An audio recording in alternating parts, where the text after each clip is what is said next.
Hi, my name's Kevin Alves. Some of my favorite things are Letterkenny, Shorzy, and Oi Pirates. Welcome to the Finding Favorites podcast, where we explore your favorite things without using an algorithm. Here's your host, Leah Jones. Hello and welcome to Finding Favorites. I'm your host, Leah Jones. It is Sunday, December 4th. I've had a very low-key weekend. Yesterday I walked a few blocks, went to Pilates, came home, napped some more, and today I have just been editing podcasts and recording podcasts. So that's why this is coming out a little bit later in the afternoon. This week, I've really been celebrating the huge improvements to my health. I had a real rough go of chemo, the impacts on my body, and then how it caused a sarcoidosis flare. But in the last month, I started treatment for sarcoidosis with an old-fashioned drug that, although there are some side effects I do not love, seems to be working. And I was able to do things like walk 2 blocks to go to Pilates and walk back and do Pilates. And so I'm finally getting stronger, and I'm finally out of pain. I'm recovering from bronchitis that I've had since late October. So like my health is improving, kind of my acute health and my chronic health are both seem to be improving right now. So I'm in a pretty good mood. This week on Finding Favorites, I am talking with Kevin Alves about Letterkenny, Shorzy, and Pirates. But then at the end, we do essentially a reverse Finding Favorites, and Kevin got me to explain in great detail something that I have talked to about in less detail, which was the How Did This Get Made show at the end of October, when Jason recommended Finding Favorites to everyone at the Chicago Theater, and how exactly did that happen. So the last half hour is me explaining I do not have a short way to tell this story because fandom is not simple.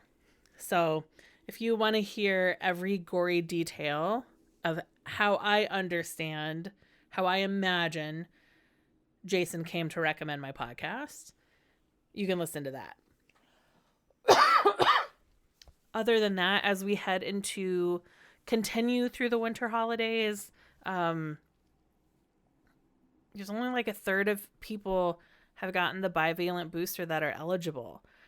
So I just want to encourage you to go and get that COVID booster, because Thanksgiving travel, hot Christmas travel, it's really kicking up the germs, my friends. So take care of yourself, take care of your loved ones, get that bivalent booster, wear your mask, wash your hands, and keep enjoying your favorite things. So without further ado, here is my interview with Kevin Alves.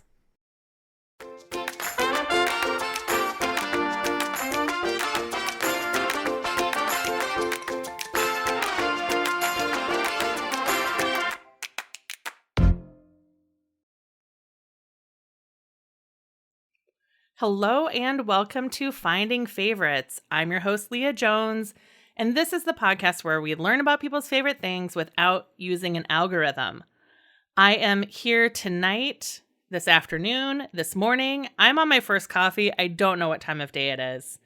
With a podcaster, actor, producer, man about town, and the town being Chicago, Kevin Alves. Kevin, how are you? I'm good. How are you? Man about town. I've never been called about that, but I used to hear that when I was younger, so I always felt that that's when you made it, if you were a man about town. A man about town. Everybody knew who you were, and you had a successful business, and you were doing everything right if you were a man about town.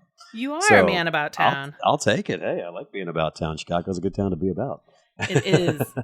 So you're the host of Who the Fuck Are You? Junk Drawer. Mm-hmm. You've got Big Talk Chicago, or Big Talk, help me out. Big Talk Chicago. Podcast. The Big Talk website's Big Talk Podcast. Chicago, because as we said a second ago, some punk out there stole Big Talk Podcast. Yep. .com somewhere, and they won't give it up. And so I have Big Talk Chicago. The company is Big Talk Podcasts. Yes. I try to focus. I have a few different podcasts that I produce that I focus on the talent of Chicago. I mean, that's the people I work with, because I think Chicago has some of the most talented people in the country. So why not work with them as much as possible? So I agree. Yeah. And you just started producing a new live lit show based on a true story? Yeah. That's been a lot of fun. We actually had our second show last week. Really great night. A growth from the first show, which is always great to see. And it's a night where I ask storytellers to present an 8-minute story that's based on a personal true story. So they take I ask them to take a true personal story and turn that into fiction. So you could be like a tall tale, or if you like have like a spot where you're like, here's like the true part of it, and then blend it into some fake where it's kind of like sounds like a truth, but it's not. Or you can take it and turn it completely into a fictionalized story. Like as I tell people when I describe it to them when I'm booking and stuff like that, I don't know, add some dragons and shit. Just make it fictionalized, you know? You could do I like to take I like ordered chaos. So like, let's just take the rules off everything. All I'm asking you to do is base it on some truth, because I think that connects a storyteller to the story and to the audience, if they can connect to it in some way, shape, or form. But then we can also have fun and then blowing that up into it's the idea of like, I caught that fish and he was 400 feet long and I fought him for hours, and it's a little 1 foot fish that they threw back, that kind of thing. And because I love those kind of stories, so I was like, I dare you writers to do something with this. And so far, like, everybody who's showed up has really brought a really cool twist to their stories and a great way to present it. Like I said, we've only had 2. We do four performers a show. We do every last Tuesday of the month, minus December and the summer, because it's the summer we're taking. It's the summer. You got to be outside. And then I'm taking all those stories. I'm recording the shows, and then I'm going to break that down into a storytelling podcast. Outstanding. It's called Based on True Story. So that was been a lot of fun. I've been really excited about that. So, and I had to do a story last show because I couldn't book somebody, and it turns out that it's harder than I thought. I asked these people, I'm like, turn your stuff into fiction. I'm like, that should be pretty easy. And then for a week, I panicked, and I'm like, oh my God, I can't think of anything. And what if my story's terrible? I'm the host of the show, So, but luckily, thought of something nicely. It worked great at the end. Well, and because when you think about that, I mean, I think that. Right, like the example that's out in theaters or on, I don't know where actually you can see it, is The Fabelmans, which is Steven Spielberg's fictionalized autobiography movie. Yeah, that just came out too, right? Just came out. Yeah. Orange is the New Black, right? That was started as a autobiography, right? Oh, really? There's a base of a true story, like the white woman who gets caught up with a drug dealing dude and goes to prison. Oh, I didn't know that was based on a true story. So like that great. really happened. Okay. But then I think seasons 2, 3, 4, 5, 6 were like all, well, now we built this world, let's live in it. Right. Yeah. And I love those. You have that freedom to entertain people. As long as you're up front with people, but like this isn't really how it happened. This is, I'm not telling you truth here, but boy, oh boy, it was a really cool experience, Yeah. Yeah. That's awesome. I didn't know Orange is the New Black was based on. I'll have to go back and watch some of that with new eyes, with fresh eyes. But then I think you say, like, we are used to seeing that kind of freedom given minimum 2 hours.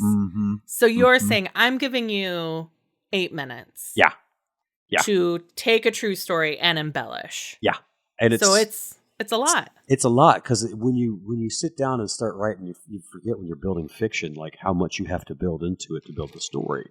But it's, I was like, for me, I was racking my brain on like, what's a cool fantasy that my fictional thing in my brain might work up that I could jam into a true story, or trying to figure out what parts of a true story could feasibly bleed into something that's completely false or fake or blown out of proportion. And it's hard to find those puzzle pieces sometimes to jam together like that. So, right. But it's such a cool, for me, it's a cool concept, because then you get to see 2 different sides of the storyteller. because the storyteller's so used to like there's some embellishments because they've got to make it entertaining, but it's more about energy and presentation rather than the words that you're putting on the paper. Yeah. So now forcing them to use that other side of their brain where they Right. have to come up with the dragons and shit of the story. Right. And it's a nice blend of really kind of finding a medium of storytellers and fictional short story writers, really. Yeah. And kind of seeing where we can live, where they live in that kind of gray area. It's really cool. That's so fun. That's so fun. And your podcasts, I've joined you on Who the Fuck Are You? Yes, I had a great time that night because we had That was just so met. fun. We were like a week out from becoming friends. Yeah. And so that was really great. It was really great to sit down and get to know you, not only in a podcast way, but in a personal way at the same time. So Yeah. yeah. And then Junk Drawer. So tell me a little bit about Junk Drawer. That is a show that's kind of been in the making for several years. A good friend of mine, Josh Zagorin, who a lot of people might know in Chicago as Chad the Bird. He's a regular at the Paper Machete at the Green Mill every Saturday. And we did shows years ago, and that's how we became friends. We've just been hanging out for almost a decade now. But we were sitting around one night having some cocktails like you do, just shooting the shit. And we got to talking about all like those little old toys that you would get out of like cereal boxes, or they were like at the 5 and dime toys. And for us, especially for me, I always would find those that would end up in the junk drawer. So we were talking about all the things that you would find in your junk drawer at that time. Like, well, I used to have that wacky wall walker was floating around of mine because that's where it would end up. Or, the Cracker Jack little, like when you would move the little piece of paper back and forth and then make the picture move, those kind of things would always get tossed in the junk drawer. So when I was a kid looking for my toys and little things like that, I'd find them there, and he was kind of the same way. So we started talking about, like, I wonder where that shit comes from. Like, who made that wacky wall walker? So that's what the show now focuses on, is like we take an item from our junk drawer, whether it's a toy or scotch tape or whatever you might find in your junk drawer, and we look up the history of it and do a quick 30 minutes of like, this is who invented scotch tape, why it's around, this is the background of this. And we set it up so we take turns hosting. So like if I host an episode, I choose the topic and then I will do all the research and I'll present it to him. And he doesn't have any idea what we're going to do until we start recording. So that way, it's a situation where the conversation can stay fresh because he's learning new stuff. And he's like, well, wait a minute, I want to know more about that. And we can talk about that for a minute. Or he might have a joke because we're both idiots and comedians and writers and stuff. So we have we banter and jokes and shit like that. So then the next episode we'll switch and he'll host. And then I'll sit and learn. So it's just... I love that format. It's so much fun. There's a few podcasts I listen to that do that, like Maintenance Phase and You're Wrong About, where just every week there's like two co-hosts and they switch off who did all the research and who's educating the other one. Oh yeah, I straight ripped that off of Smartlist. I think it's a really good format. Oh, me too. Because I it's that whole thing. If ever both people know exactly what's going on and they're having a conversation with it, then that's dull and boring because they already know what's going on, so they're just repeating things to each other.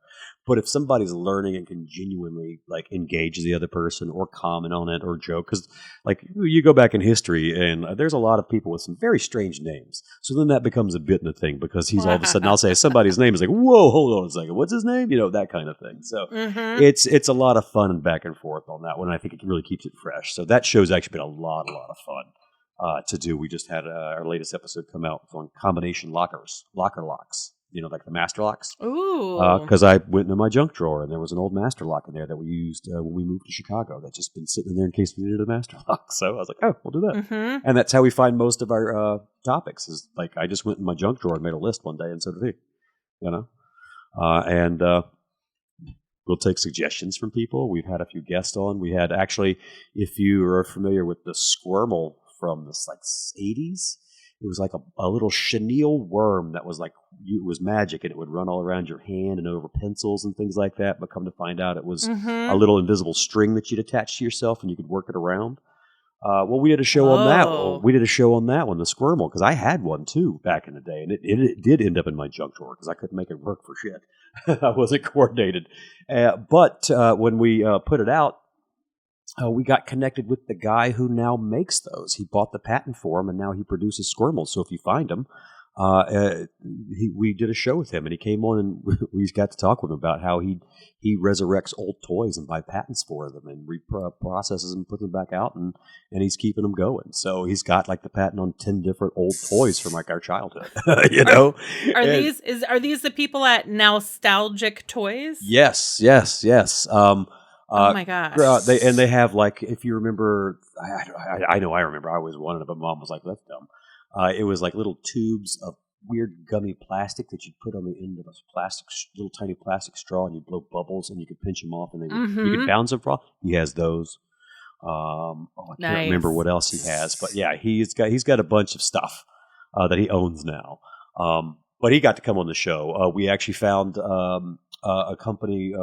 I think Winstead Games they were trying to get a board game made called Junk Drawer. So we had them on, and their whole premise of their game is you get all these pieces that are stuff that you'd find in a junk drawer to make it fit in this grid game. It's like a Tetris game.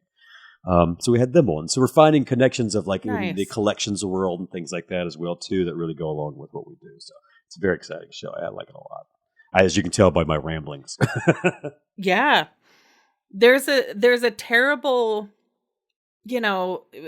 TikTok is full of like toxic couple pranks, like things people think they're doing out of love, but are really out of like disdain for their partner. I know exactly what you're talking about. And one of them is you take the junk drawer and your partner can only have what they can only keep what they can remember and name that's in the junk drawer, and everything else is going in the trash. No, that's dumb. That's just an asshole thing.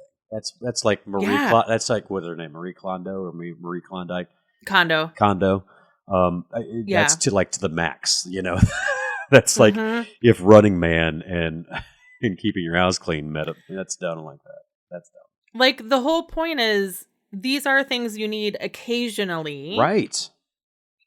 And you're not going to rebuy them every time you need them. That's why they're in the junk drawer, not because it's a drawer of junk, but because it's the miscellaneous drawer. Exactly. It's the last thing you pack when you're moving. You're like, fuck, what do I do with this? And you just dump it in one box, and then that box gets dumped into whatever drawer is left over in the kitchen when you move.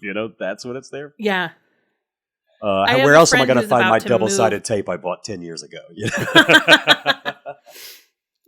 I have a friend who's about to move after 20 years in his current apartment.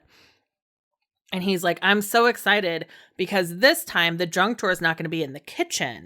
He's like, I'm going to get a dresser for the entry hall, and I'm going to move, and I'm going to be intentional about where the junk drawer lives. Oh, that's smart. And like what the dresser is it goes into. And it's the thing he talks about almost the most as he talks about moving is really changing the location and being intentional about the junk drawer.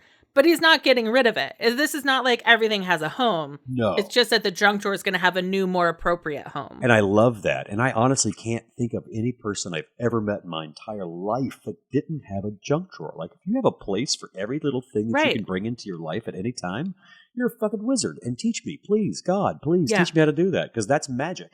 But otherwise, yeah, in a foyer junk drawer, I think is fantastic, because then it is like then you have you can have your key rack there too in your bowl where you put change as you come in, so it's all just a cabinet of miscellaneous things you'll need occasionally or regularly. I love that. Yeah. Ooh, I'm gonna tell my wife. Yeah, I think it's so smart. We gotta get just a junk drawer for a just fancy junk drawer by itself. I love that. Let's do that, because we have we have two actually. We have two junk drawers. We have one that's the junk drawer that's more like office supplies, like pens and tapes and scissors and stuff like that, things, markers and things like that. And then the other one that's right next to it is like the wooden skewers and pipe cleaners and playing cards, or some cookbooks. I have a lot of warranty cards and registration cards from appliances. So, like, you get the new toaster, you're supposed to they have to live somewhere. All that shit just goes in there until the point where it overflows and falls in the cabinet underneath where the pans are. Then I'm like, well, I should clean that out, because it obviously doesn't fit in there anymore. Yeah. Well, great. Well, people should go up to the show, listen to it when it's available, when Based on a True Story becomes the podcast in 2023. Absolutely. Is that the plan? Oh, yeah. And I've got 2 new shows coming in February 2023 that I'm producing. Wow. Hop on Pop Culture. I have 2 guys that I'm, two friends of mine that are fathers. and you'll enjoy this a little bit Mm-hmm. because they're going to be taking kind of a how did this get made approach to Mm-hmm. educational television and shows and movies. So like there's an episode about the Great. Little Mermaid. It's either like these things that are like, oh my God, this is actually really great for my children and everyone should know about this, or holy shit, this is my nightmares, because I can't get away Mhm. from Paddington or whatever, that kind of stuff. Right. And then I have another show that I'm actually going to be replacing Who the Fuck Are You with. I'll be working with a friend of mine, Michael Turrentine, and it's going to be a show called Tea Time with Michael T.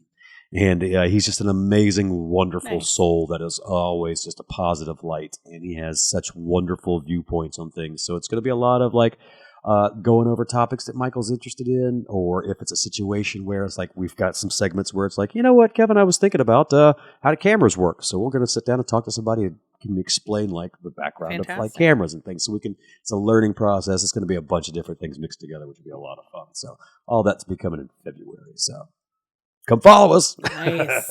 That's my pitch. Thank you, everyone, Nice. for coming tonight.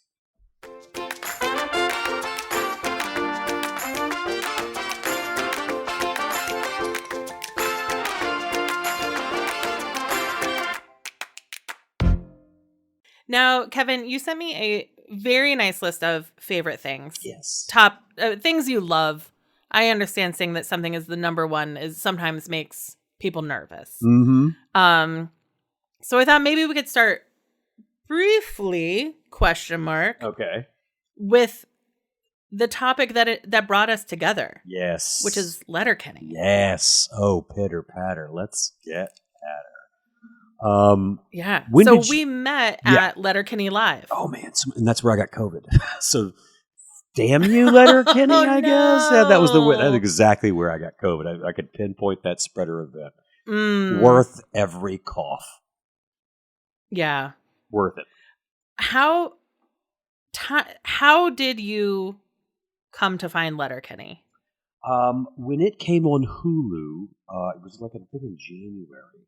I had just had a foot surgery. Nothing major, but I was off my foot for like 2 weeks, 3 weeks. I was in a boot, and they were like, stay off it as much as possible. So I was working from home and stuff, and watching a lot of TV, of course. And I was watching Hulu, and I kept seeing commercials for this new show called Letterkenny, and it looked funny but dumb and weird at the same time, and I wasn't sure if I wanted to watch it, but I was super intrigued. And one night, my friend Josh DeGord, who does Junk Drawer with me, came by to visit and hang out, and we were watching some TV, and I was like, what do you want to watch? Dude? He's like, have you heard or seen about this show called Letterkenny? I was like, oh, I saw the commercial. I've been meaning to start it. I was thinking about starting it this week at some point because, I'm not going anywhere. He's like, oh, man, turn it on. Let's watch it right now. I just started watching a few episodes. It's amazing. And I turned it on, and I literally haven't stopped watching it since, and that was probably about 4 years ago. Whenever it came to Hulu, that's when I started, and it was ever since. I just fell in love with it. I mean, the writing, the dialect, the banter, the rhythm, the Kevin? weirdness. Yes. Can you hear me? Kevin? Yes.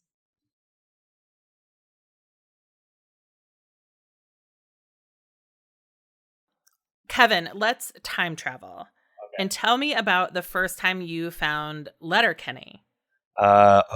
Letterkenny. I've been watching Letterkenny since it came on Hulu. I think was like 5 years ago, maybe. I'm not sure. If it It's was. confusing because they're on like season 35 and it's Right. only been around for like 6 years. Right. So Canada and their seasons are weird, but I Yeah. dig it. I'll let them have it. But yeah.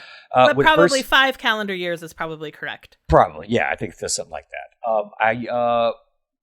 I had foot surgery. No, it was in January Mm-hmm. because I had foot surgery. Nothing major, but it was one of those things that kept me off my foot for like a couple weeks. And so I was watching a lot of TV and stuff, and I kept seeing commercials for the show Letterkenny, and it looked.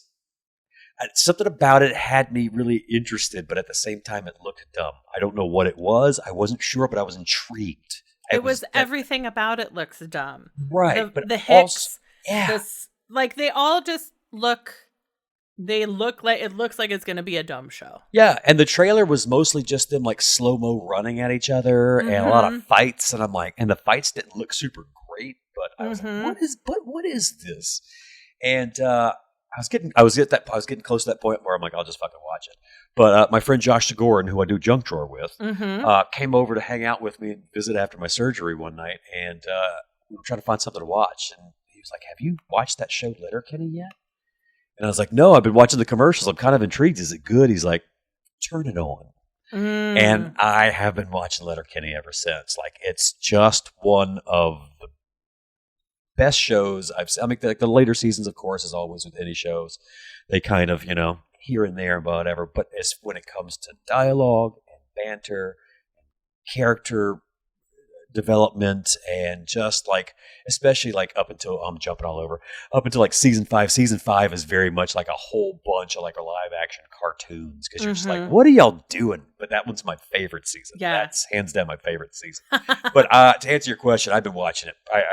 It comes on until Shorzy recently came on. It was on at least once every other day. Because it became my background. I don't listen to music when I'm doing stuff usually. Like cleaning house, I'll throw a movie or something on. Yeah. So I'll just throw in like season 5 of Letterkenny in the background while I'm cooking. And just let it run. Just let it run. And I love it. Love it. Yeah. I came to Letterkenny. My sister found it first. And she's a hockey mom. Oh, yeah. So she jokingly said to me once, "Don't change your Hulu password because you'll cut off everyone in Leroy that's watching Letterkenny." And but what a great prank to do, like a whole town screaming, "No!" Where's our Letterkenny? Where's our Shorzy? Oh, you gotta have it. And I think I tried to watch the pilot and I was like, I don't get this. That pilot's weird. It's so weird. It's almost existential. You're just dropped into this world. There's no introduction. And I guess because the introduction was a web series first. Yeah. So for Canadians, they watched it on the internet first. Because it was really, the videos I saw, the early ones that it was kind of based on, was really just Jared Kiso, Wayne, and Derry. God, why can't I think of his name? I can see this guy's some terrible names, though. Who's the guy that plays Derry? Daryl. Oh. Yeah. Nate. I don't know. Nate is his name. I can't remember his last name. But it was just the two of them and those characters popping off sayings. Nathan Dales, yes. Just popping off like one-liners about those areas, like they do a lot, like the first 2 seasons, like the pre-start of the show, like at the very beginning, when they're talking about like if your girlfriend closes the front door without closing the third door first, you might going to break up with her. All those kind of pop-offs, that's what those videos were. And somehow they developed it in that show, and I thought it was fucking brilliant the way they did it. And I kind of want to... I'm upset there's that season when they have their American cousin show up. And I'm pissed because I fantasized after watching that show, how can I get myself on that show? Because it is the most Canadian show. It is most unapologetically Canadian. And I was going to be the American cousin that lived in Florida that Wayne stayed with when he came down to Disney. Yeah. And the next season they were like, "We've got this American cousin." I'm like, "Fuck you. That was my jam. I should have done that. That should have been me." I was so upset. But yeah, I got hooked right away. So we met at Letterkenny Live. Yes, through Amy Guth, our dear friend. Yeah, it was amazing. Amy. Hi, Amy. Was it your first Letterkenny Live? No, after I started like making them my life after I first started, I dove into like, who are these people? What the fuck is going on with this show? And found out they had a live show, and they actually were doing a really short American tour, and they came to the Vic first. And it was real, like, we were close. Because we saw them at the Chicago Theater. I was up in the balcony, and I think y'all were down on the floor. But, like, if you've been to the Vic, you know where that first level, like, there's the floor seats, and then that level up, it's like 2 little steps up into that first spot where the rails are. We were sitting right in that third row, so we were fucking close to that stage. I mean, every seat in the Vic is close. And it was awesome there because it was kind of small and grungy, because it's the Vic, and I love the Vic. Yeah. It's that because it's small and grungy and fun.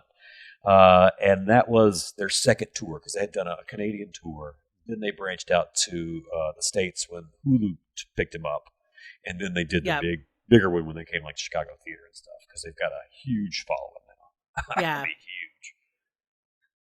A well-deserved huge following. Oh my God, yeah. I mean, Jared Kiso, the way he developed that show, and the way he writes dialogue, and the way he writes his banter, and building on like the grammar games, the word games, all that kind of, a lot of that stuff that he does, like the word game at the beginning of the second and third season, when they just build on the alphabet. That's an old theater actor's game, that's a writer's game, and he's just like, I'm going to put it in my TV show. And I'm like, that's amazing, and he does it really, really well, and that's one thing that I think hooked me on that show is like those openings of the seasons, the way they recap their seasons. It was really smart. It's a fast little bit. Here we go. Bing, bang, boom. You all set. Now here we go for this weird ride for like 7 episodes. Yeah.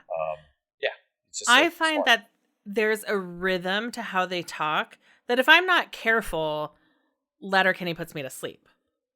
Oh, yeah. Oh, yeah. But because there's like this musicality to the banter.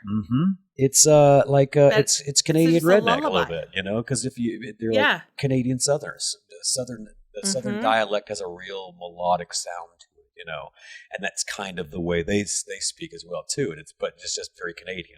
I'm from Mississippi, so I see a lot of connections between things that they're doing out in the country and like my family did out in the country, kind of situation. Yeah. Except that we just all sound a little different, But yeah, here, and just that's another reason why too I like to put them on in the background, because it's like music, so it's just always kind of there, and melodic and sitting in the back of my head.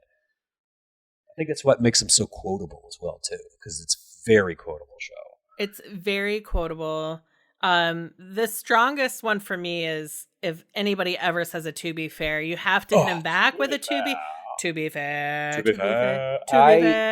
I couldn't tell you how many meetings I've had to do it under my breath, or just somebody says, "Well, to be fair," I'm like, I have to do it, Yeah, oh, and love it. I also think it's fun to listen to. So I started watching Letterkenny, because my Hollywood crush Jason Mantzoukas recommended it. During a core chat on how did this get made. Oh, nice. And I was like, well, if my twin sister and Jason Mantzoukas recommend it, I will try it. And I tried it again, and during peak quarantine it was just the balm ordered by the CDC. Yeah. Yeah. And then from there, I loved hearing podcasters who talked about it try to get a "to be fair" chorus going. And you would hear them you'd hear it was like a one-handed high five. Like they would try, like somebody would say "to be fair," and like Jason Mantzoukas will come in with a "to be fair," and then he wouldn't get it in return. Oh, and it's so disappointing. But it's also kind of like a weird call to learn who your people are quickly in a crowd. So if you hear somebody go "to be fair," and you're like, "Oh, okay, great. I can connect to one person in this room tonight. Yes. Thank you. I got you. Thank you." So good. Yeah. So good. And how about I have not watched Shorzy yet, because on Letterkenny, Shorzy's really my least. He's my I don't like the character of Shorzy. I find it exhausting. But I keep hearing from friends how great the spinoff Shorzy is. So tell me about Shorzy. You will fall in love with Shorzy. It's like if Ted Lasso and Letterkenny had a baby. Okay. It's I'm interested. It is a more realistic, but still kind of sits in that weird world of the banter and the rhyming and all that writing and stuff like that. I don't know how Jared Kiso can magically define two characters that look so much like him as a person, but make them so different in so many ways. Because in this one, of course, you see Shorzy's face. They finally show you what he looks like. And it's just Jared Kiso, except he's got a mullet. And you don't realize, but Jared Kiso is actually missing a tooth. He takes his tooth out, and like all the guys on the line in Shorzy, the veteran presence, all are missing a front tooth, including Jared Kiso. And it's not like they faked it. Like, he's missing his tooth. You see him take it out in one of the episodes. Because somebody's like, take your tooth out. Then that's a whole big thing. Is like, put your jibs in, have some respect. Apparently, that's what they call their teeth in Canada. So this girl's always constantly telling them to put their teeth in, especially around the actress Laurence Leboeuf. Oh my God, don't get me started again. This show has taken over my Letterkenny. Like I've done all the seasons of Letterkenny and I'm waiting for the new season, but now I just listen and watch Shoresy because it's such a smart way to take a character that's a shithole and make him likable and lovable. He's still very much a very popular part of of that area and the team, and everybody has respect for him. And he has respect for everybody, but he has it in an asshole Shoresy way. Mm-hmm. He also in this one refs high school hockey, so he's the referee for these high school hockey games. So it's Shoresy talking shit to a bunch of high schoolers, and they're talking shit back to him, and it's just a really smart, funny show. And it's 6 episodes, it's 20 minutes a pop, so it's basically like a short movie. Mm-hmm. And you have like really minimal crossover between that show and Letterkenny, so it sits all on its own. Okay. Jacob Tierney is in it for a couple episodes, and the guy that plays the old Mennonite guy, Dick, he's also J-Rock in Trailer Park Boys. They play the French-Canadian hockey announcers that follow this one guy around, so they come to the town to call this game, and it's all just terrible. I don't even know if it's real French-Canadian what they're speaking, but it just sounds... They're ridiculous. Like it's such a funny show, and the banter's so smart. It's back and forth. It's got a whole new cast of characters, and I think all the leads are actually guys who used to play professional hockey with Jared Keeso, and they became actors and shit. And it's a really funny show. It's a really heartfelt show too. It's because a lot of it is about family and getting a community together and things like that. And they did it. It's a really, I was surprised because I was like you. I'm like, Shoresy's a 1-bit character. By like season 10 of Letterkenny, Shoresy was, I was getting bored with him. I was getting, okay, cool. I got the bit. He's funny. He's wheeling their moms, and that's funny. I got it. But when they bring him out in this, he's still that guy, but he's much more layered than that guy. And it's just great. It's a great show. I highly recommend. If you like Letterkenny, highly recommend jumping on that as soon as possible. Okay. In love. I want them to be able to still keep it going in the way they're doing it though. Like I don't want like a Shoresy live show and that kind of stuff. That stuff works great for Letterkenny, but I think this is a different level of television. And it's weird to say that about such a fucking weird show, about so the jokes are so dumb and silly and fart jokey and juvenile, but also so smart at the same time. Yeah. Right. I think that's the thing is I enjoy things that I call a lot of things dumb and stupid. People think I take that seriously, like it is dumb and stupid. I'm like, no, that's brilliant. When you can do it that brilliantly, that's so perfect to me. It's so, and you can tell that people have done improv. In Letterkenny, a number of them are stand-up comics, but it's not an improvised show. Like it is kind of David Mamet at Aaron Sorkin level. You got to say what's on the page to keep that rhythm going, to keep that feeling going. Oh, I'm back. There you are. Hey, there you are. Yeah. Okay.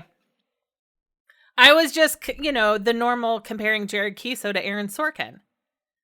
Ooh. Where the actors heard that, but I could kind of see. You're hearing it here first. Wow. Like people they have to say what's on the page. They're not improvising that pitter patter. Yeah, no, it's there. That's not improv. That is like what's on the page, and they have to say what's on the page.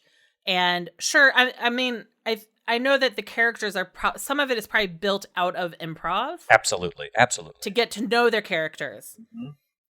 But I would say like an Aaron Sorkin, like a Sherman Palladino, this is actors need to say what's on the page to keep the rhythm going. Because it is meticulously planned out. Like those pauses are there for a reason. Mm-hmm. Those dots are there for a reason. You can bring, like you said, bring something to the table once we've got this locked. But, I used to work at a theater company here in Chicago called The Factory, and a lot of people would write what they would call their list moments. Like, here's all the jokes are here, and it's funny. Just say what I wrote. But in this moment right here, we're going to give you a moment where say what I said, but then you bring 5 suggestions to the table as well. And then we'll move on with you saying what I wrote.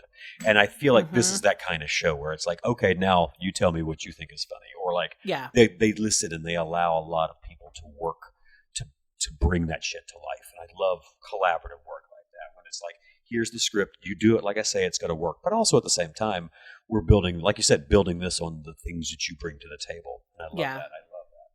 Yeah.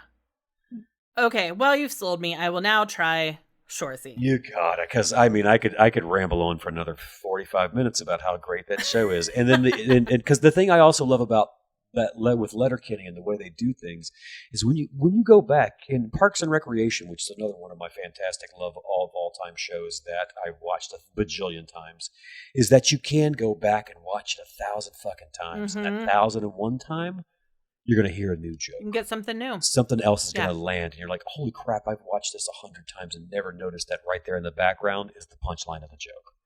And I think that's just brilliant and so fun. And I think modern television is the lifeline of everything. I'm kidding. But yes, watch Shoresy. It is brilliant.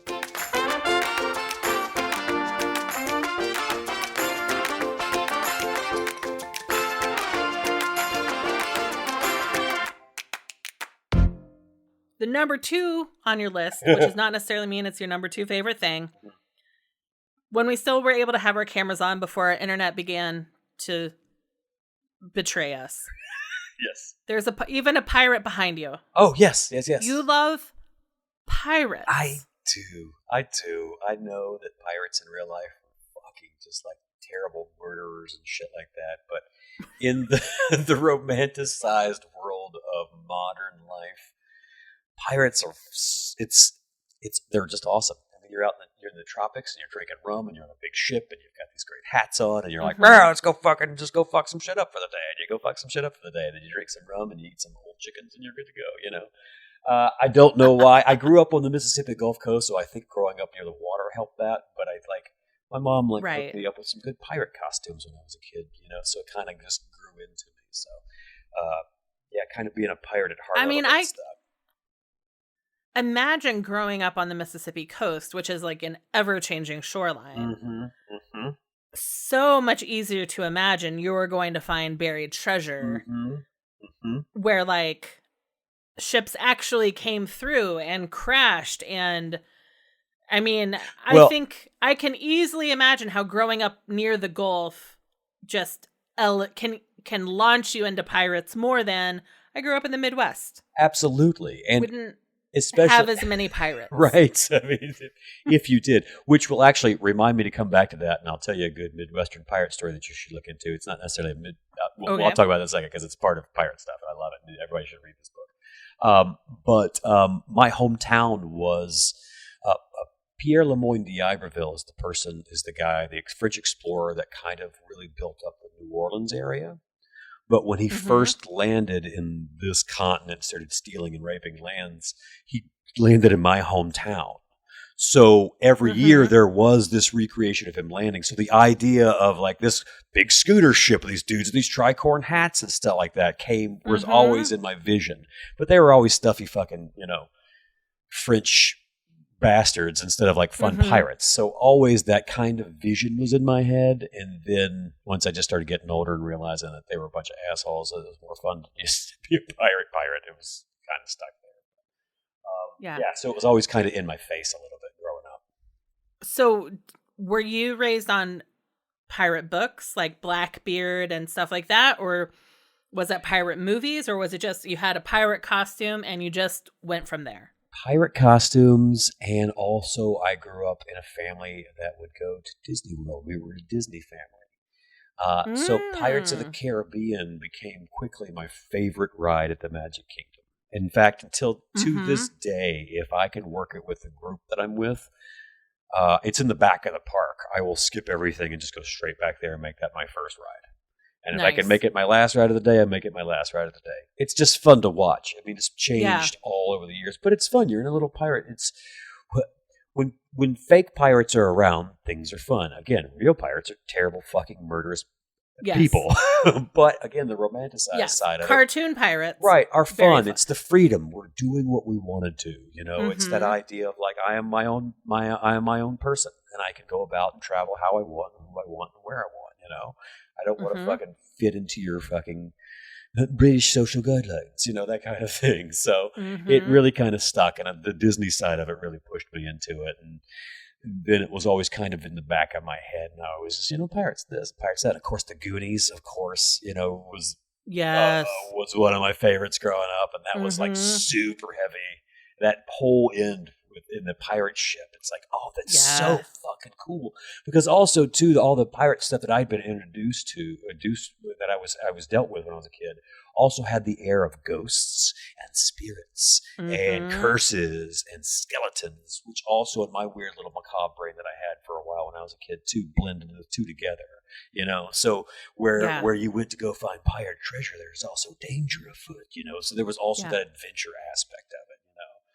Right? Like Scooby Doo, a lot of pirates. A lot of pirates, So many pirates and pirate ghosts and ghost ships. yeah, and pirate skeletons and stuff like that. And it's just always like you had to go fight your way through these pirate skeletons to get to this Mhm. treasure. And that was always kind of fun because, like, pirate skeletons are kind of creepy for a hot second. Then you realize, like, well, you're just a fucking skeleton. I can knock you down pretty easy. Right. I just got to get past your sword for a hot second.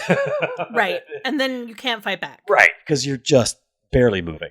Mhm. But yeah, it was that kind of like supernaturally fun side of it that I really liked too. That was Yeah. and as a kid, I liked to dress up. I loved Halloween. My mom made my own costumes, because Mhm. that was how we budgeted stuff. Because my mom grew up in a small Southern family, so they made a lot of their own dresses and stuff. So my mom knew how to sew and things, so she knew patterns and shit. So she'd make us all our costumes, so she could, save some bank and also, make a little bit better than what we would get. Right. My mom would spend like a fucking week making this costume, and it would, it was a fucking killer ass costume. She only cost her like $10 because she made it like got all the sales and all the right shit and like that. And I'm all like, you want to buy me that plastic one that comes in the box? It's just, remember those plastic Halloween costumes? Oh, that was just yes. the mask and the plastic suit you'd put on.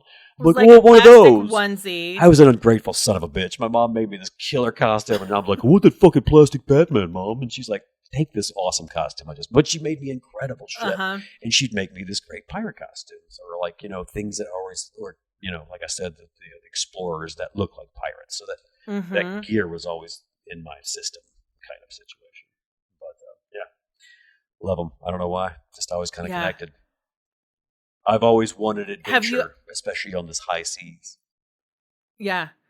Now, are you a boat guy at all? Have you ever gone on a cruise? Have you ever? I do like. If you're, yeah. I do like boats. My uncle used to have one that we'd go out every once in a while. Like big cruises. My wife and I were like, not big on cruises because that's like a different whole thing. Floating cities, not big on that. But like, I do love going out on boats. We actually, my wife and I, honeymooned off the coast of Barbados. We saved a bunch of money and we were like, we're going to spring for this one-time adventure, kind of situation. We went to this great little resort right off the coast of Barbados. It was gorgeous, and we were doing a day trip out on this little sailboat that was taking us out to go snorkel with sea turtles and have like a cookout and shit like that. It was great. And on the way out, it was like us and like 3 other newlywed couples. So we were all having a great time, and somebody chimed up and was like, wow, this is gorgeous. And my wife was like, this looks like Pirates of the Caribbean, like the first one, like all the shots from the movie and stuff like that. And the guy sailing the boat was like, no, this is where they shot Pirates of the Caribbean. And we were like, what? So it turns out that the boat we were on was passing the islands where they stranded Jack Sparrow, where all the rum was. So we actually got to talk to him to come on the way. But I don't know why I got tangented on this story. But well, I'm asking you about ships and going on boats. Yeah, that was the thing. Is like we were on Barbados the small. boats, yeah, the small boats were great, and that was a great. I love like sailboats and stuff like that. But yeah, that was part of the ship thing that we did on that boat trip. We found out that we were in where they shot most of that first movie. The resort we were staying at is where they all stayed at, cool. and things like that. And they kept talking about taking a day trip on the Scaramouche, which was this big schooner they had, but it was really expensive. It was like $200 a person because it was meals and everything like that. And we found out the day we left that the Scaramouche was actually the ship they used for the Black Pearl. That I could have bid on that the whole time. So I was very, very sad. Dang it. But I do love boats. Oh. I love my small boats. I love kayaking. I love going out on sailboats, bigger boats, but big cruises. No. We recently actually did a pirate pub crawl on the Tall Ship Windy here in Chicago over the summer. That was a lot of fun. Pirate pub crawl. Well, they build it as... Did it... Go ahead. What's your question? Then I'll know. Well, I don't know how a tall ship can dock it. Well, there's like the Riverwalk now. How many pubs can you crawl into in a boat? Well, what they did was, you just went out on the Tall Ship Windy for 2 hours while it sailed the coast, the coastline, right? And yes. So they called it a pub crawl, but the pub was the boat, and it was crawling around the lake. Oh, okay. Right. So yeah, it was very confusing when we got there. And they were like, everybody's dressed like pirates, and there'll be shanties and stories, and it'll be a fucking piratey good time. And they're like, we're gonna sail the lake and you're gonna drink. And I was like, awesome. I'm into this. So I got a group of my friends together and like, we're gonna go do this fucking pirate thing. And my wife and I are gonna be putting on all our pirate costume stuff that we have because we've collected pirate gear over the years because we used to throw pirate parties back in the day. Amazing. So you had to have stuff to wear. So we're like, we're going to do it up. We're going to dress up. We're going out on this pirate ship. We're going to go sailing. It's going to be baller. Do y'all want to come? We're like, yes. So we got to like a group of like 20 together. Half the people didn't dress up because they weren't that wasn't their jam, but they showed up to support. A lot of us did dress up because I got some other friends that are into pirates. So like, I got gear. And so we all dressed up and had a good time. So we showed up at this thing ready for this pirate night. And it turns out what it was is that the boat kind of just floats offshore for a couple of hours while they play a bunch of dance music and sell beers. Everybody's dressed like pirates that works there, but everybody else on the ship is just hanging out listening to like club music, and then like every third club song is a pirate shanty, and then they go back to club music and they're just selling booze. And I was like, I was really looking forward to pirate shanties and pirate stories. And sailing through, cutting through the waters, and I was geared up. But but it was a lot of fun. Recommend everybody go do it if you like pirate stuff.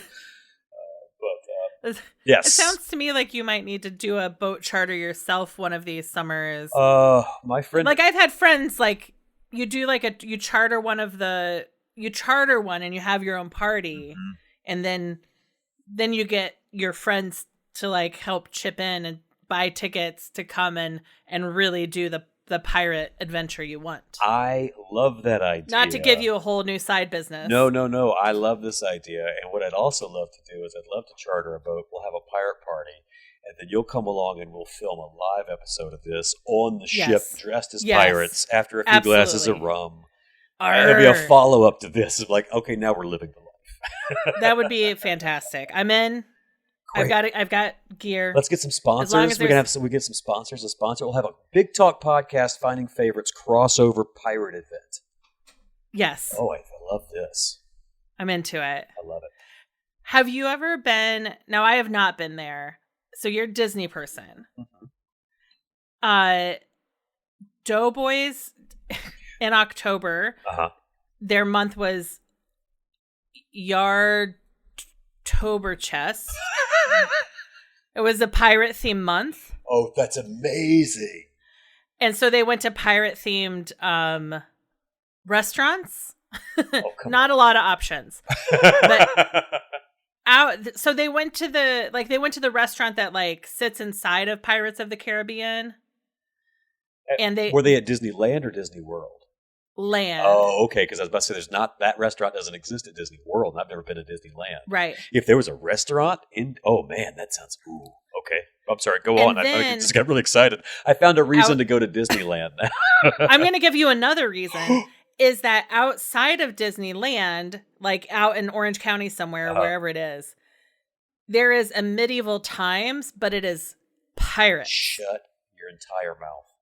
Yeah. Oh, it's like a live action pirate dinner theater.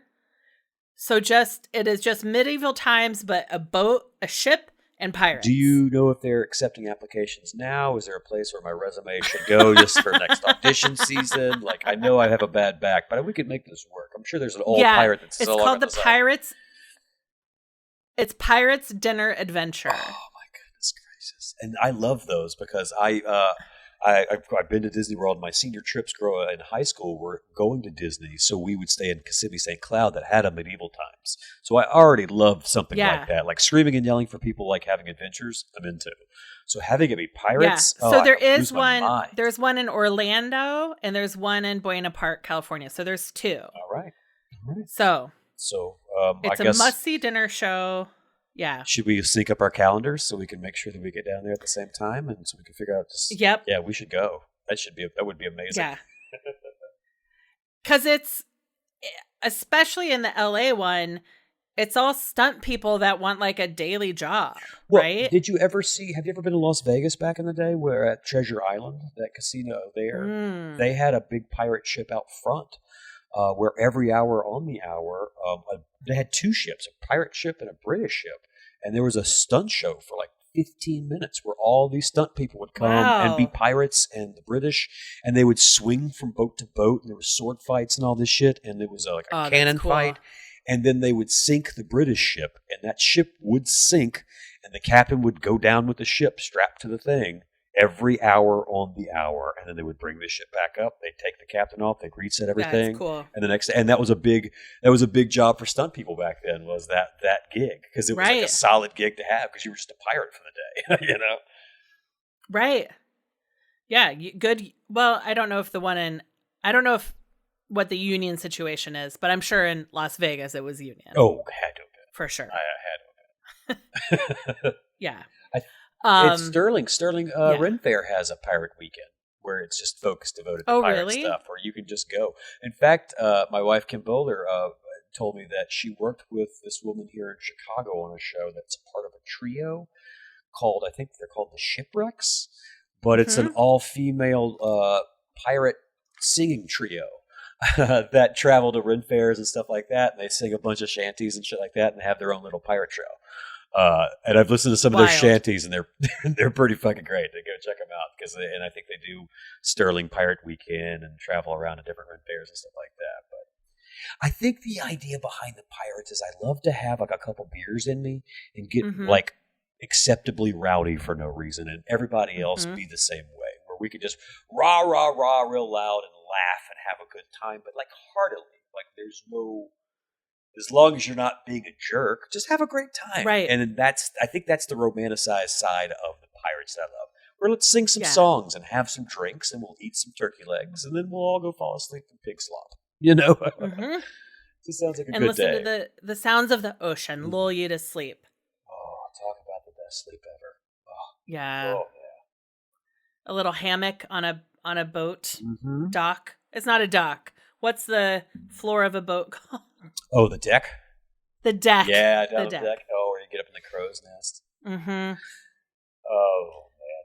Yeah, I just love pirates. It's just a fun, because it always seems to be, the romanticized of it is that party aspect. And I just, growing up in Mardi Gras land on the Gulf Coast, because I grew up 2 hours outside of New Orleans as well, too. So, like, that Mardi Gras, like, community party aspect is always kind of there. And something I was always a part of. So what about, we put a pin in it earlier. I'm going to come back and take the pin out. Oh, okay. You have a Midwestern pirate story. There's a book, Gideon Defoe, I think is his name. He's a British author, but he wrote a series of books called Pirates, Adventures With. And each book is a different adventure with. The guys that made, the people that made Wallace and Gromit made a movie called The Pirates, 8 years back. It was based on these books, like the first book and this kind of the second book. But like the first book is called Adventures with the Scientists, and it's a really blown up, kind of like what I'm trying to do with my storytelling night, blown up version of pirate adventures. So these pirates, who are all named the pirate captain, or the pirate that wears the scarf, or the pirate with scurvy, or the pirate with green teeth. That's how their names and how you discern the characters throughout the book. But like, in one of the adventures, they end up in a it's a talent show. It's a pirate talent show that's held every year in Las Vegas. So they sail to Las Vegas, and they find their waterways through rivers and canals. And I think at one point they pick up their boat and they move it over across land. You know, it's like, it's a really ridiculous But they have all this traveling through like Las Vegas and a little bit of the Midwest, and then they're back in the Gulf, and it's Funny. So when you said that, it made me because there's a whole chapter on this this talent show in Las Vegas where the pirate captain has always been number 2 in the whole like realm of pirate captains, and so he's trying to be number 1. And it's a hilarious series of books. There's the Adventures with Scientist is they meet Charles Darwin and the monkey that he taught how to speak with flashcards. There's one book. It's the Pirates and Adventures with the Communists, and they meet Karl Marx or something like that. It's just a really funny series of books, and they're short and they're fast reads. But that made me think about it when you said Midwest. But also, I guess you could say that Sterling is kind of like the Pirates of the Midwest, at least one weekend of the year. 1 week a year. Yeah. It is kind of funny how in the 70s and 80s, pirates were so big. Mm-hmm. But the good thing pirates gave us is, other than great outfits, is punch.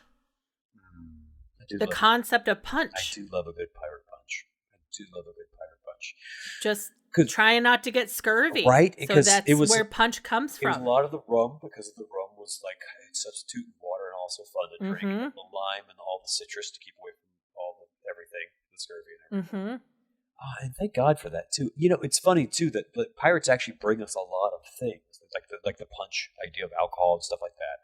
But like they had their own whole system of like health insurance.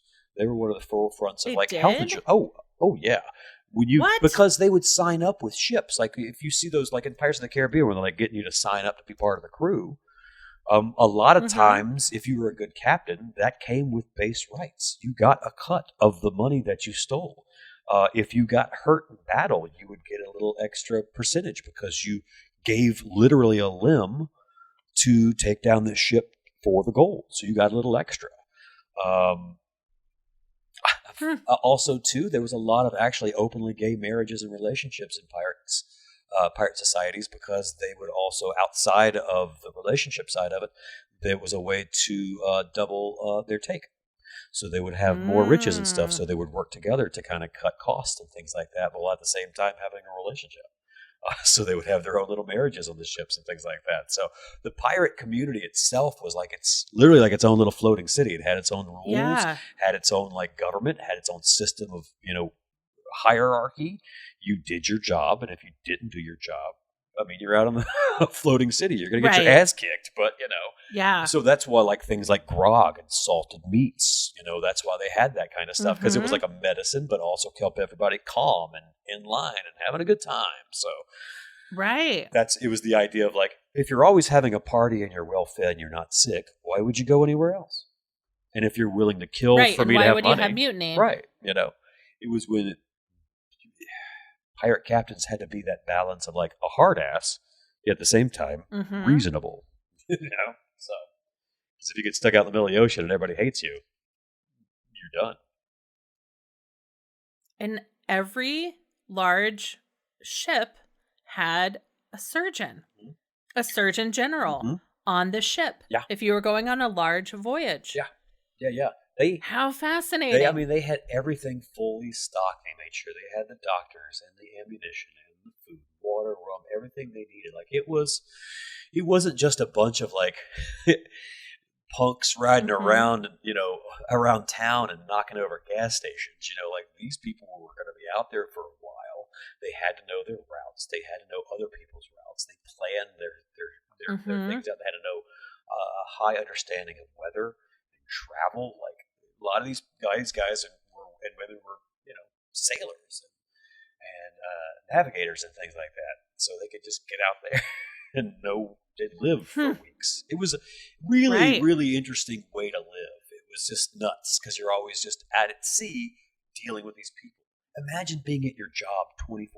That's where you live. It's your job. And your job's on a boat in the middle of nowhere. But, for some people, that was the life they loved. And they had so the captains and everybody in that community had to find ways to make it work. Yeah. So that's when you have those surgeons and making sure that everybody's healthy, because then they can continue to work. And if your business fails, then you fail and everybody dies. That's wild. Right? It's like if Blockbuster closed and everybody that worked there got killed. It's like, no. It's like, no, that's not cool. That can't happen. We got to make sure this is going to work. Let's not kill everyone. Right. So, yeah. It's a very interesting world. I think that's too. Now you're making me think about this a lot more than I've thought about it in a long time. Yeah. So I'm rambling. So I'm sorry because I'm like my brain is like fireworks. Like, oh, I thought anything about this too. Oh my God, this is really interesting as well too. Yeah, I found this whole website, the Pirate Surgeon's Journals, Tools and Procedures. Ooh, I bet that's gruesome. And I found it because I was like, pirate health insurance. Mm-hmm. So that came right up. But there's like sea surgeon as physician, other pirate. I will link to this. Christmas at sea.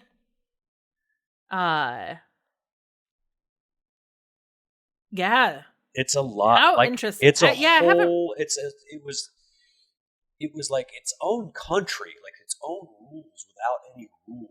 Mm-hmm. Like if you were a pirate, people knew what kind of deal you were, but you still kind of lived your own life and went your own places, and did your own thing. So everybody had their own traditions and the way they did things, and then also that was your own family and your own countries, like those ports, like you hear about like Tortuga and stuff. That was your home because you just moved away and went there. So those places had their own like holiday traditions that were brought over from other places, and it was a big mix of people too. Like pirates weren't just from like one location; like they were from all over the Caribbean and Europe because they were people had moved over. So it was a real big blend, like of a melting pot of people that all just like, you know what? Yeah, I'll stab that dude for some money and food, and they're like, great, now we all hang out together, and now we're our own country, and it was just a really interesting thing. I love it. I love a collaboration of worlds to build something new, especially when it comes to traditions and like, especially food and the way things are handled and stuff. I love that. So I think that's something, now that you've opened me up about pirates, I believe that's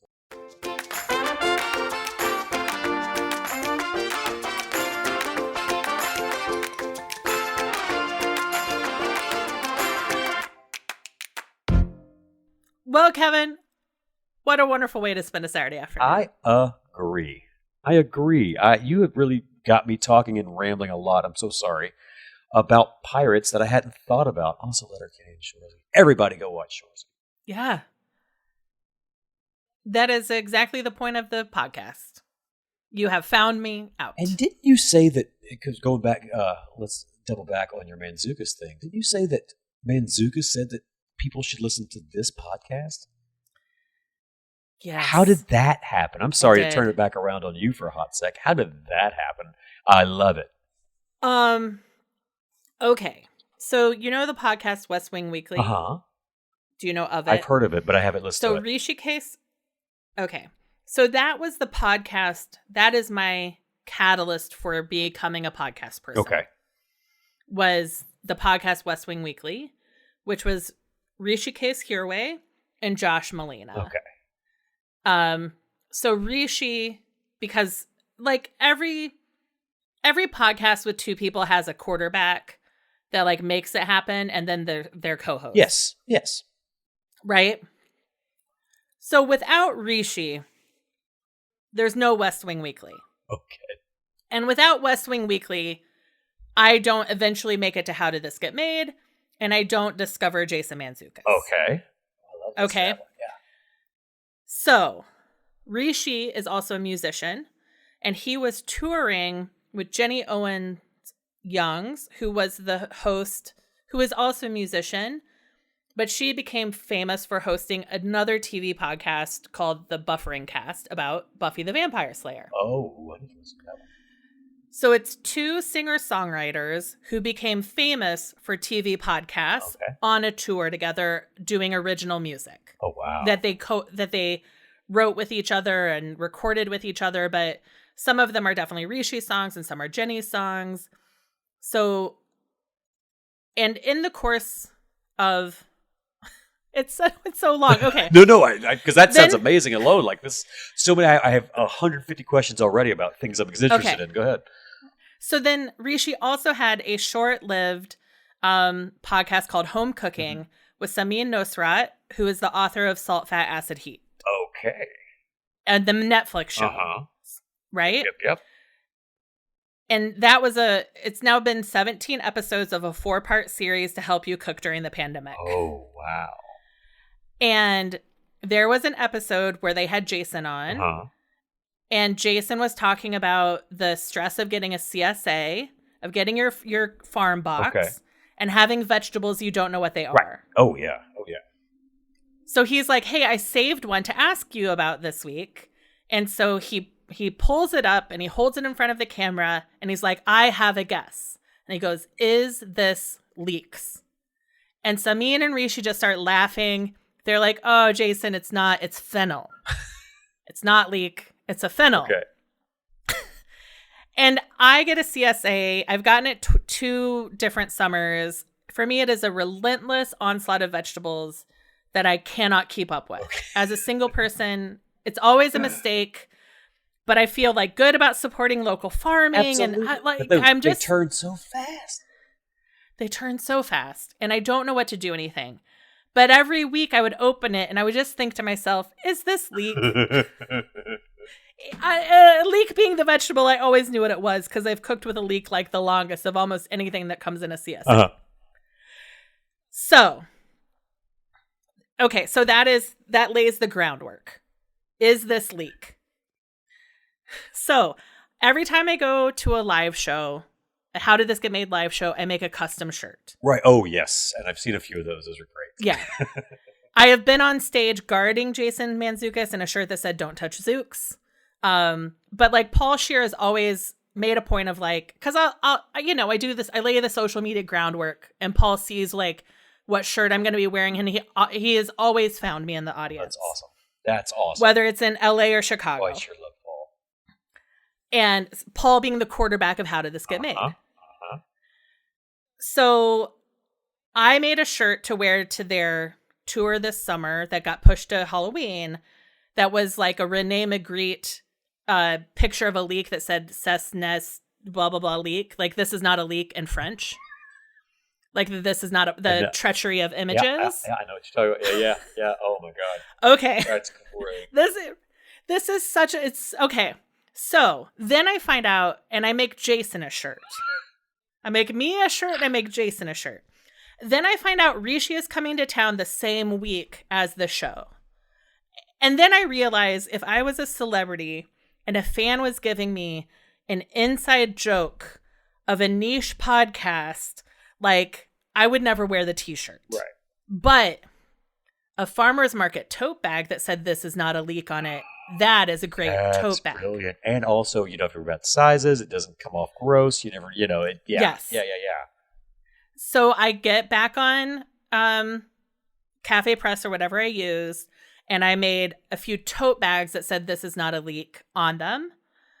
And I took 2 of them, and then the t-shirt, because I kind of thought like Rishi was someone who would not be freaked out by a t-shirt gift in the same way Jason would. Oh yeah.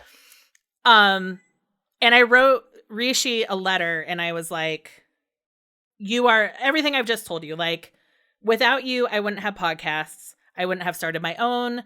And I wouldn't have, like, you led me to everyone that kept me company during COVID and my breast cancer treatment. And I am grateful to you, Rishi, for giving me podcasts. And this is something that happened on your podcast. And I think about it every time I open up a CSA box. Awesome. And I just wanted to say thank you. Sincerely, Leah, at Finding Favorites at Candy Chat Chicago. So after this, I go and see the show. It was phenomenal. It was so good. And afterwards, I just find someone working at the venue. And I give them, I was like, can you just put this tote bag with, 2 totes and a t-shirt, and a note. I was like, can you just give this to Rishi for me? And she was like, sure. Who should I say it's from? I'm like, my name's Leah, but he does not know me. Like, You don't need to tell him it's for me. I'm a stranger still. It's fine, but I thank you. Yes. So then later that night, of course, I post on social media that like the show was amazing, and I reverse merched Rishi with these home cooking tote bags I made. And he replied to me on Instagram, Rishi did, and said, I love him. We already used him to clean up the green room. So great. So then it's awesome. Sunday night. So that I was like on Diana on cloud 9. Oh yeah. That was enough. Oh yeah. Done. So that's Wednesday. Sunday is How Did This Get Made? It's their Halloween show. They are encouraging people to wear costumes. So I was like, well, I'm not going to wear my leak shirt. That's not a costume. I am instead going to go as a whole movie poster for the episode Holiday in Handcuffs. I get on Canva and design a movie poster for a podcast episode about a movie, a Lifetime movie show starring Melissa Joan Hart and Dimples. He was on Saved by the Bell, and he's like a talk show guy now. Oh, Mario Lopez. Yes. So Dimples. It's a Christmas tree. It's a picture, their headshots, and then I've put on handcuffs because it's Holiday in Handcuffs because she kidnaps him, and then little boxes of Imodium because they revealed during the How Did This Get Made episode that everybody during the filming had gotten the stomach flu. Oh my God. Oh. And so I had handcuffs and Imodium. I cut a hole where the star was. I had it printed on a 6-foot vinyl banner. I cut a hole for my head. You would balls out. I strung it. I strung it with little LED lights. Oh, jeez. I bought a Santa hat. And I sat in the third row, like even with Jason Mantzoukas wearing a fucking vinyl banner covered in Imodium and handcuffs. That's funny. Oh my God, that's funny. So I, of course, I primed the pump on social media, tagged Paul, like, this is my costume. It is ridiculous. I am in a full 6-foot vinyl banner as my costume. And when they did, like, had everybody wearing a costume stand up and show them off.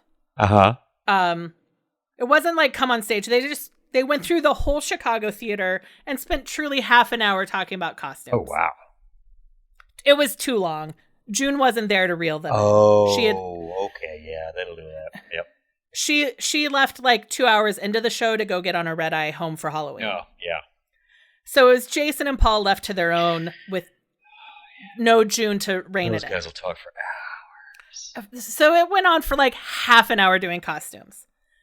It was too long, but also this is the first time. So Paul's like, okay, we've got, Paul talks about my costume, turn around, let everybody see you.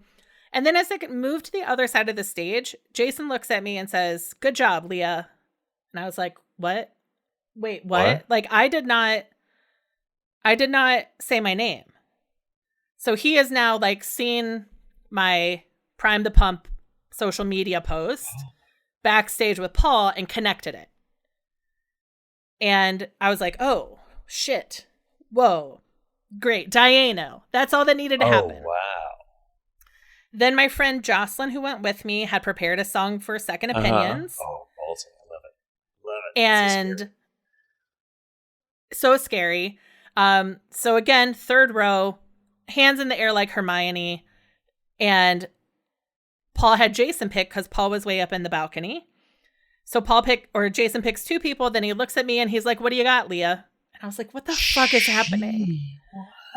It's like he is breaking the fourth wall and talking to me. It's like I would be like, I'm in the Matrix, right? Somebody's programming this character to talk to me. This has to be what's going on. Yes. This has got to be an NPC in a video game that's been given my name. And I was like, this is my friend. She's Team Sanity. She has a great song. It's short. And he's like, all right, get on up here. So Jocelyn goes up. Nice. And on her way up, I give her the tote bag. And I'm like, you know the rules. The rules are no touching, no approaching. But like, you have to get this tote bag to him. So now keep in mind, they edit out a whole bunch of that show. They edit out a whole bunch, but they also always edit out women being so inappropriate to Jason. Like women, there's always someone who uses a question or a second opinion to like flirt with him and hit beg to flirt with him. And he hates it. So it's already happened. Like someone during the Q&A has like asked him out. And so Jocelyn goes, she's saying she does a perfect job. And on her way off stage, she just kind of makes eye contact. Jason is across the stage and she puts it on stage. She just sets it down on her way off. Perfect. Not in his chair, not on the table, just like here. By the stairs. Here. And Paul's like, uh-oh, she put something on stage. Danger, danger. Jason looks at me and says, Leah, is that one of the leak tote bags? Rishi told me about them. And I just give him a thumbs up. And he's like, cool. And I'm like, what the fuck is happening to my life? What is happening? I'm like, again, Diano. Like, he knows the tote bags exist. That's insane. It's insane.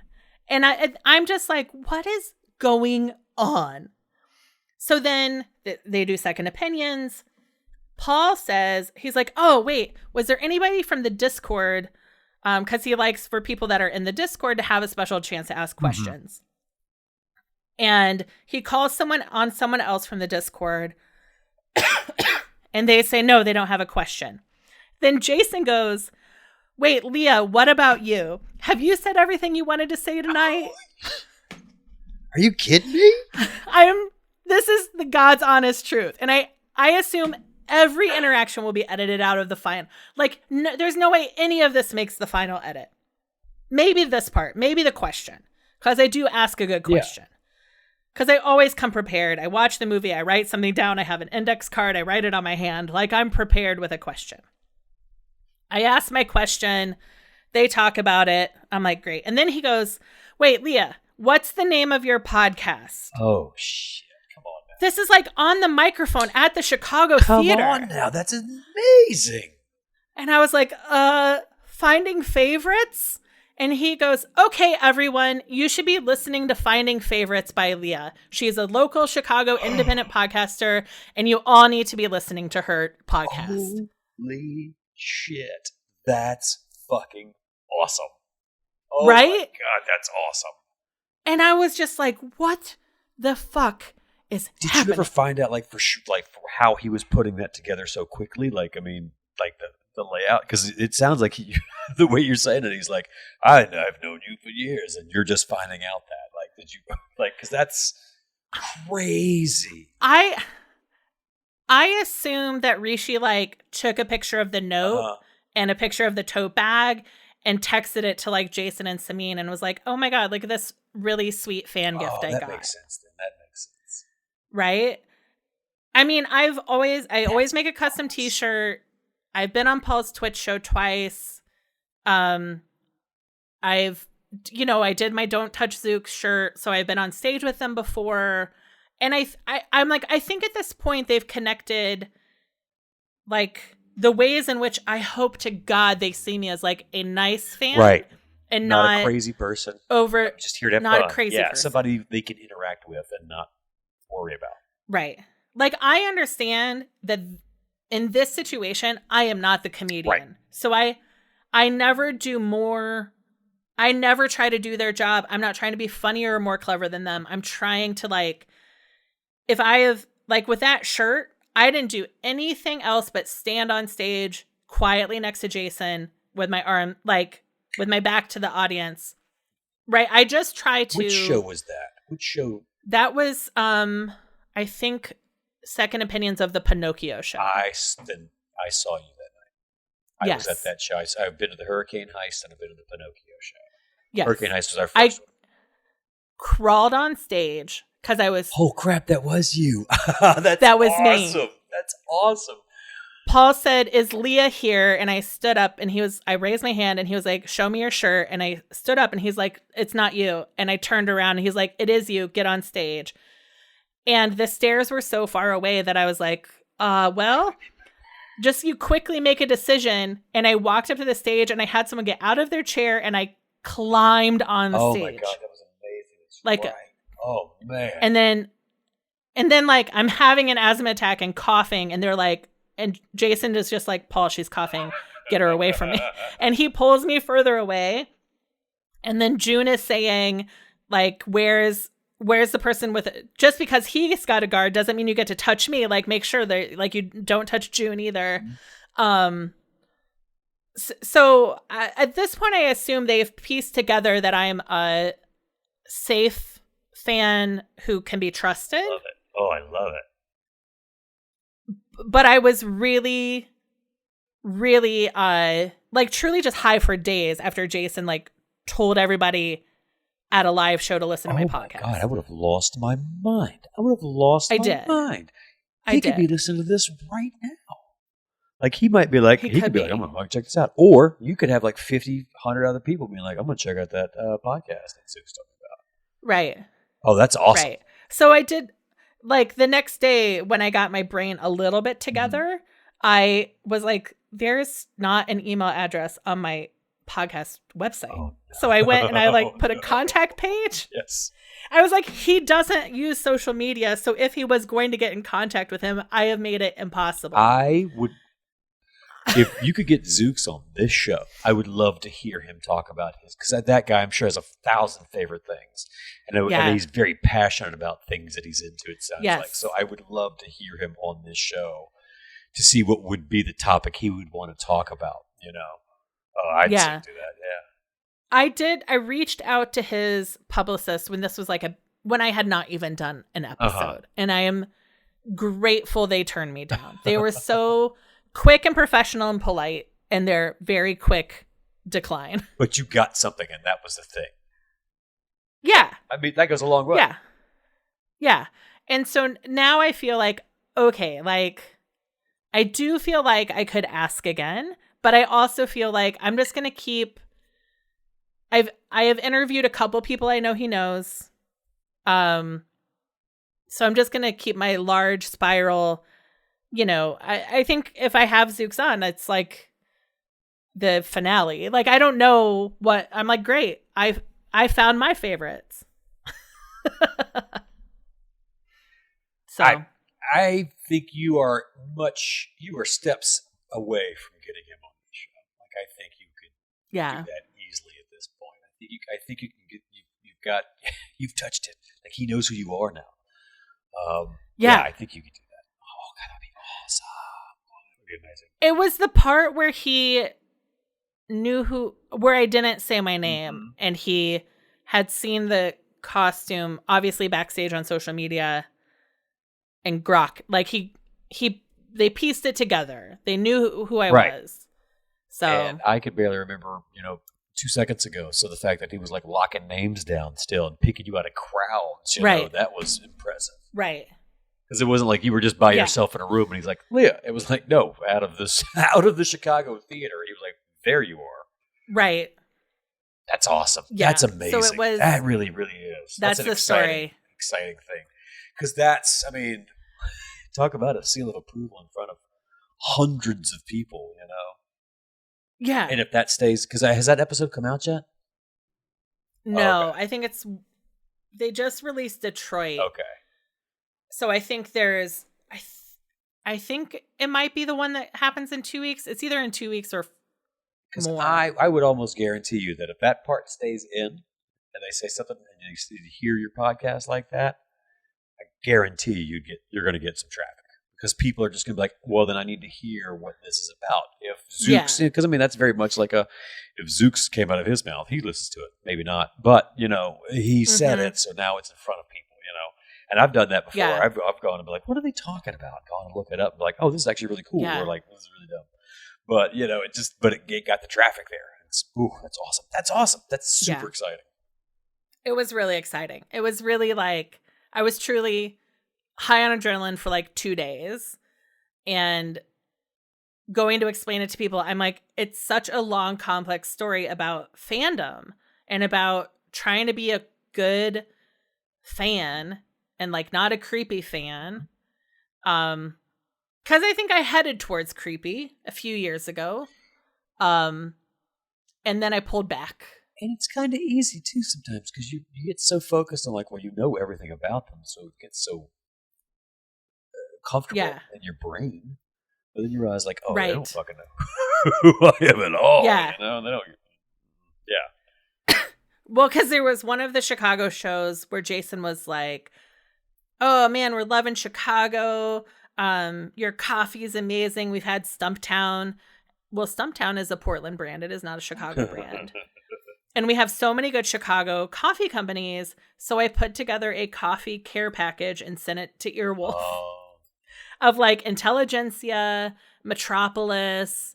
And it was like such a pedantic reply guy thing to do. Right. And I felt like in hindsight, it was pedantic and I didn't need to do it. And also like, nobody's going to eat food sent to them by a fan, right? Like it was an expensive, pedantic, I mean, maybe somebody at Earwolf, maybe they put it in the Earwolf coffee maker. Like maybe they shared it in the studio or something, but because they used to do like mail bags and stuff and open gifts. I left tickets for the guys from Super Troopers at the box office to come see a show I did after I saw them in concert. I was like, yeah, you're awesome. Come see my show. It's gonna be you're in town. It's fucking hilarious. Yeah, I'm with you. Sometimes you take your shot, man. Sometimes you fucking take your shot. Yeah. So that's the story. Oh, that's fucking really, really cool. I love how it all went down, and I love the fact that dude just picked you out of the audience. Like, there you are, Leah, and you're like, oh. It's that idea of not only is it somebody you don't know that knows who you are, it's somebody famous that knows who you are. And you're like, how in the world did you connect to my life outside of this one little thing that may or may not have gotten to you, you know? But all of a sudden now you know a lot about me. It's like, are you the creepy one now? Is Manzukis a creep? Now is he just like fucking like scoping you out and following your life now? That's weird. Maybe. What if he's like a secret stalker? Like, what if he's one of those people you're like, oh, he's an amazing person, but then you find out like he stalks people? Oh, #Zook stalker. No. I would be very sad. I would be fucking torn up. Very confused. Very confused. Yeah. Especially since he doesn't like people or germs. Or social media.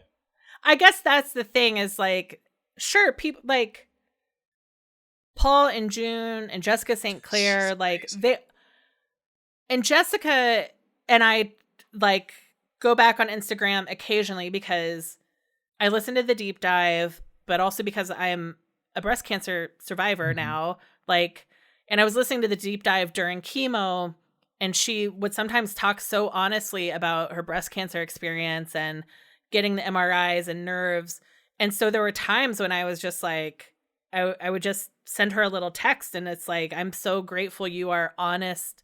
You talk honestly about your cancer experience. Like it's helping me. So I guess I would expect any of them to be able to pick me out of a crowd first because they have all, Paul and Jessica have gone back and forth with me on social media. Awesome. That's awesome. Yeah. Right? But Jason doesn't use social media. So I'm like, how? Well, that shows though, I guess, like he still has this people connection when somebody shows him something at least. He's like, check this out. Because it's a great filter to have where people are like, I know you're going to want to see this, you know, and he's probably like, boom, now he beams in on that.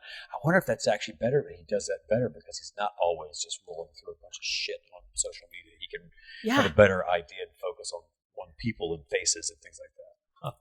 Yeah. And then when something pops up that's really, you know, I hope that he and Samin and Rishi enjoy their leak tote bags and get some good laughs at the farmers markets in LA and San Francisco. You know, because it is and that funny. is one of those things too that's just going to be there. It's just going to be there, and all of a sudden one day they're going to be like, I need a bag, and they're going to grab it on the way out the door, and all of a sudden I look down, I'm like, oh, the leak bag, this is great. and it's going to be Yeah. one of those things better than a T-shirt, because T-shirts, whatevs. But like that tote bag, that'll sit in the back seat until all of a sudden they're like, oh, Yeah. fuck, I need an extra bag. There you go. Right. Oh, I love Yeah. that. I love that. So that's the story. That's awesome. This is not That's a leak. awesome. I like that. Yeah. Now you should sell those. You should sell those tote bags, like on your merch. You should do some could. merch and then do those tote bags. Yeah.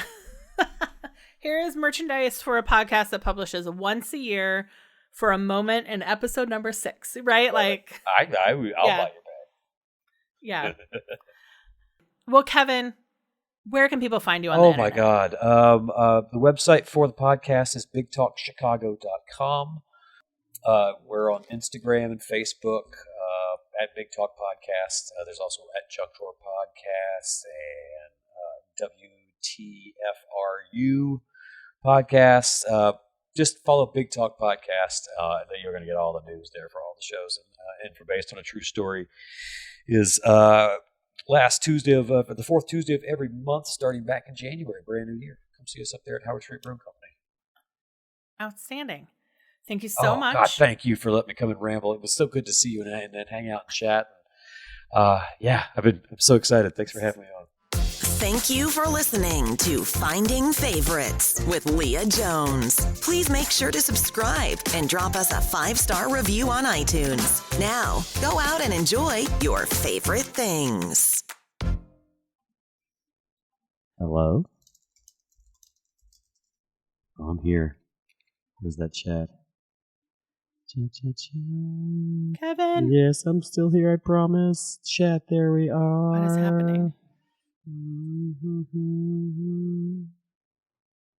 But I can't hear you. Oh no, I've been rambling. Happening? Should I maybe turn my camera on? Hello? I can hear you, still hear you. Does that help?